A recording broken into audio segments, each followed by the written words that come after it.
Am I the a-hole for telling my grandma I'd rather die than be around either of my families again? 19. Don't know if I'm the age here, and I'm genuinely looking for clarity. This might be long, but context really matters. Let me take you back to the beginning. I'm the product of an affair. My bio mom and bio dad were both married to other people at the time. They each had their own families, spouses, multiple kids, even stepkids, when they had a full-blown affair that resulted in me. Their marriages understandably blew up after the truth came out. For a while, they tried to make it work as a couple, moving in together and raising me as their child. That lasted until I was about 2. Then both their former spouses took them back for the sake of the kids. Families reunited. Well, they're families. I wasn't really part of either one. My dad returned to a household with 5 kids, 2 stepchildren, 3 biological kids, and even his ex-wife's niece, who lived with him part-time. My mom's side was no less crowded or complicated, a mix of biological kids, stepkids, adopted family members, nieces, nephews, and even her sister's 4 kids, who were there half the time. It was a full house, with no room for me. The thing is, everyone knew who I was and what I was. The mistake. The evidence of betrayal. I was the human embodiment of something that tore families apart, and even the youngest kids seemed to understand that. I never stood a chance. From as far back as I can remember, I was resented. Universally. My half-siblings didn't want anything to do with me. The stepkids hated me outright. Even the nieces and nephews, kids who weren't even directly affected, looked at me with disgust. I was the one they had to be bribed to sit next to. The one they refused to pose with in family photos. At dinners or road trips, fights broke out because someone would inevitably be stuck sitting near me.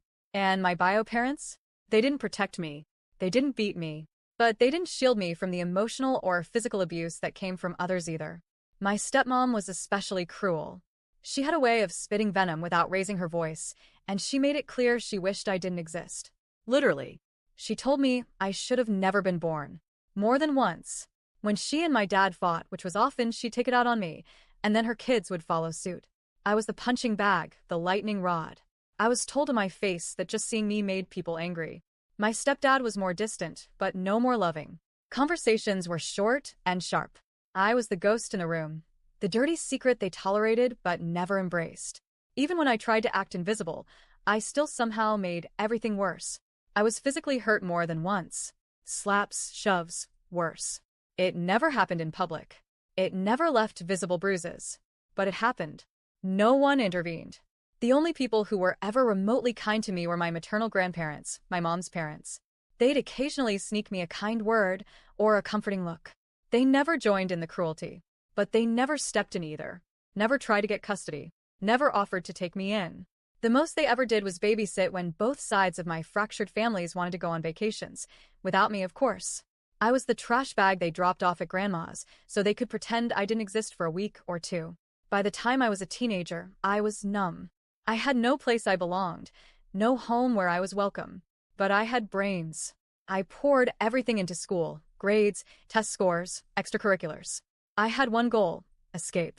And I did. At 17, I applied for every scholarship and grant I could find. My high school guidance counselor was the first adult who genuinely gave a damn. She helped me find a path out. I got accepted to a university on the other side of the country. Fully funded. No parental cosigns required. When I left for college, I was essentially homeless until my dorm opened. I stayed with friends, couch surfed for a bit. For holidays, I've always gone home with my roommates or friends. Last summer, I stayed with my best friend's family, and I'm doing the same this year. I work hard, study harder, and every day I stay out of debt, and out of that house is a day I consider a win. Now, here's where I might be TA. A few weeks ago, my maternal grandma called me. She wanted to know if I'd come visit. Said she missed me and hoped I'd spend time with the family. I told her gently but firmly that I wouldn't be welcome, and it would only lead to pain. But last week she called again.